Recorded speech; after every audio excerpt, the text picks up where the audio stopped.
नमस्कार। The deep dive में आपका स्वागत है। आज हम एक ऐसे विचार की गहराई में उतर रहे हैं जो शायद आज की दुनिया के बिल्कुल खिलाफ जाता है। ये चाणक्य का विचार है कि इंसान की सबसे बड़ी ताकत उसका ज्ञान नहीं, उसकी बातें नहीं, बल्कि उसका मौन है। हमारे पास चाणक्य नीति के कुछ अंश हैं जो उन 7 खास बातों के बारे में बताते हैं जिन्हें एक समझदार इंसान को हमेशा पर्दे के पीछे रखना चाहिए। तो आज हमारा मिशन सिर्फ इन 7 बातों की एक लिस्ट बनाना नहीं है, बल्कि ये समझना है कि चाणक्य के लिए मौन एक रणनीति क्यों थी, एक तरह से अपने अंदर एक किला बनाने जैसा।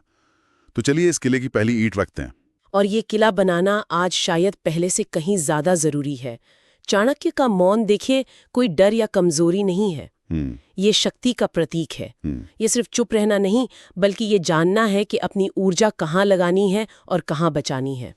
शब्द हमारी ऊर्जा को बाहर फेंकते हैं, जबकि मौन उसे अंदर समेट कर रखता है ताकि सही वक्त पर उसका इस्तेमाल हो सके। अपनी ऊर्जा को बचाना, वाह, ये एक बहुत अच्छा फ्रेम है इसे देखने का। तो चलिए पहली बात से शुरू करते हैं जिससे हमारी ऊर्जा सबसे ज्यादा लीक होती है, हमारी योजनाएं। चाणक्य इस पर एक बड़े सीधी बात कहते हैं कि जब तक काम पूरा न हो जाए अपनी योजनाओं को जुबान पर मत लाओ। पर क्यों? हम सब ने ये महसूस किया है ना, जब आप कोई बड़ा आइडिया बताते हैं और अचानक सब सालाकार बन जाते हैं। बिल्कुल, और इसके पीछे एक गहरा मनोविज्ञान है। पहली बात तो ये कि स्रोत कहता है जैसे ही योजना शब्द बनती है, बाधाएं जन्म लेने लगती हैं। अच्छा। ये बाधाएं सिर्फ बाहरी नहीं होती, जैसे लोगों की ईर्ष्या या उनकी रोक-टोक।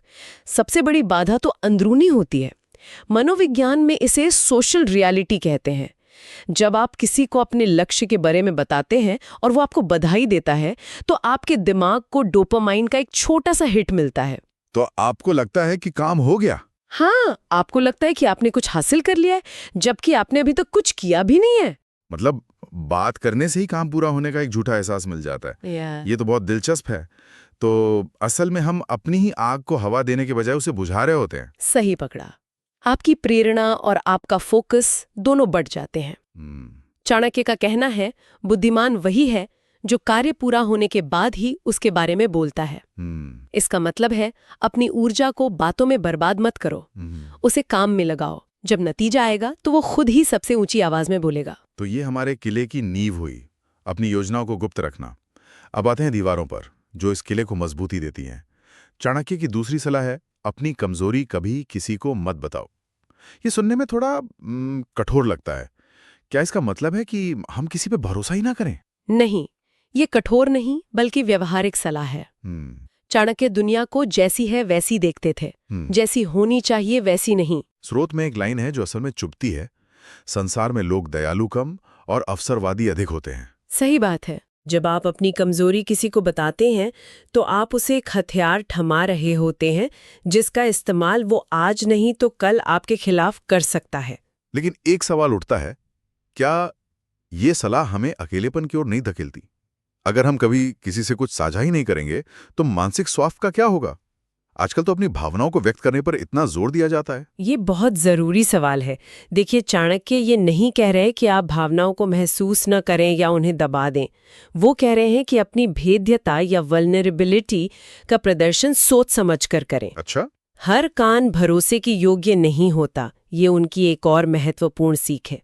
इसका मतलब है कि आपका जो सबसे करीबी सर्कल इंटिमो है, जो लोग हर मुश्किल में आपके साथ खड़े रहे हैं, शायद बस वही आपकी कमजोरियों को जानने के हकदार हैं। तो ये अविश्वास नहीं है? नहीं, ये विवेक है। ये अपनी भावनाओं की पवित्रता को बचाए रखने का एक तरीका है, ताकि वो बाजार में तमाशा ना बने। विवेक, ये सही शब्द है। तो किले की नींव रखी गई, दीवारें भी बन गई। अब बात करते हैं किले के खजाने की। तीसरी चीज जिसे चाणक्य गुप्त रखने को कहते हैं वो है धन और आय। उनका एक मशहूर कथन है, धन जितना शांत रहता है उतना ही बढ़ता है। ये आज के शो ऑफ कल्चर से कितना अलग है। बिल्कुल, और ये सिर्फ ईर्ष्या या उधार मांगने वालों से बचने के बारे में नहीं है जैसा लोग सोचते हैं। इसका एक और गहरा मनोवैज्ञानिक असर है। इसे लाइफस्टाइल इन्फ्लेशन कहते हैं। Lifestyle inflation? हाँ, जब आप अपनी आय या संपत्ति का दिखावा करते हैं तो आप अनजाने में खुद पर और समाज पर एक उम्मीद का बोझ डाल देते हैं। आपको उस दिखावे को मेंटेन करना पड़ता है। आप ऐसी चीजें खरीदने लगते हैं जिनकी आपको जरूरत नहीं, बस अपनी इमेज बनाए रखने के लिए। तो मौन यहाँ एक तरह का वित्तीय अनुशासन बन जाता है। मतलब आप भारी दबाव से आज़ाद हो जाते हैं। आप अपनी ज़रूरतों के हिसाब से खर्च करते हैं, ना कि दूसरों की अपेक्षाओं के हिसाब से। बिल्कुल, चाणक्य का संदेश बहुत साफ है। धन दिखाने की नहीं, संभालने की वस्तु है। जब आप अपने धन को शांत रखते हैं तो आप उसे निवेश करने, बढ़ाने और मुश्किल समय के लिए बचाने के बारे में सोच पाते हैं। दिखावे का शोर आपके वित्तीय फैसलों को धुंधला कर देता है। शांति में स्पष्टता आती है। ये तो बहुत गहरा कनेक्शन है। अपनी कमजोरियों को छिपाकर हम खुद को बाहरी हमलों से बचाते हैं और धन को छिपाकर हम एक तरह के अंदरूनी हमले यानी लालच और दबाव से बचते हैं। अब आते हैं चौथी बात पर, जो शायद सबसे ज्यादा संवेदनशील है, पारिवारिक झगड़े। घर की बातें घर में ही रहें, ये तो हम सबने सुना है, लेकिन चाणक्य के नजरिए में ऐसा क्या खास है? चाणक्य इसे सम्मान और रणनीति दोनों के नजरिए से देखते हैं। सोर्स की एक पंक्ति है, लोग समाधान नहीं बल्कि कहानी चाहते हैं। हाँ, ये तो है। जब आप अपने घर के झगड़े बाहर वालों को बताते हैं तो आप मदद नहीं मांग रहे होते, आप मनोरंजन दे रहे होते हैं। लोग आपकी कहानी के मजे लेंगे, गॉसिप करेंगे, लेकिन कोई आपकी आग बुझाने नहीं आएगा। उल्टे वो उसे और हवा देंगे। श्रुति में एक बहुत पावरफुल एनालॉजी है, परिवार की आग को बाहर की हवा मत दो, वरना वो और भड़क जाएगी। हाँ, और ऐसा होता क्यों है? क्योंकि जब बात बाहर निकलती है तो उसमें अहंकार और बाहरी लोगों की राय जुड़ जाती है। अच्छा। फिर सुलह करना मुश्किल हो जाता है। ये सिर्फ परिवार की इज्जत बचाने की बात नहीं है, ये उस रिश्ते की पवित्रता को बचाने की बात है। हर परिवार में दरारें होती हैं, लेकिन उन्हें भरने का काम अंदर वालों का होता है, बाहर वालों का नहीं। ये वाला जो पॉइंट है ना, ये मुझे हमेशा थोड़ा काउंटर इंटुइटिव लगता है। पांचवी बात, अपने अच्छे कामों को गुप्त रखना। आमतौर पे तो हम अच्छे कामों को बढ़ावा देना चाहते हैं ताकि दूसरे भी प्रेरित हों। इसके पीछे चाणक्य का क्या तर्क हो सकता है? ये एक बहुत ही सूक्ष्म बिंदु है। चाणक्य यहाँ इरादे और प्रेरणा की बात कर रहे हैं। वो कहते हैं, जो व्यक्ति अपने अच्छे कामों का प्रचार करता है वो पुण्य नहीं, प्रशंसा चाहता है। मतलब वर्च्यू सिग्नलिंग। हाँ, आज की भाषा में इसे यही कह सकते हैं। जब आप अपने अच्छे काम का ढिंडोरा पीटते हैं तो आपका इरादा सेवा से हटकर स्वार्थ पर आ जाता है। मतलब आप उस काम से कुछ वापस पाने की उम्मीद करने लगते हैं, तारीफ, सम्मान, शायद कोई फायदा। और जब वो उम्मीद पूरी नहीं होती तो क्या होता है? निराशा, गुस्सा। जो काम मन की शांति के लिए किया गया था वही अब अशांति का कारण बन जाता है। चाणक्य सिखाते हैं कि सच्चा दान या सच्चा कर्म वो है जिसे करके भूल जाया जाए। उसकी ऊर्जा आपके अंदर रहती है, वो बाहरी सत्यापन की मोहताज नहीं होती। वो कर्म आपको हल्का करता है, भारी नहीं। वाह, ये तो कर्म के मनोविज्ञान पर एक मास्टर क्लास जैसा है। चलिए अब छठी बात पर आते हैं, जो है अपना डर। चाणक्य का मानना है कि डर को शब्द मिलते ही वह शक्तिशाली हो जाता है। ये कैसे काम करता है? देखिए, चाणक्य ये नहीं कह रहे कि डरो मत। डरना इंसान का स्वभाव है।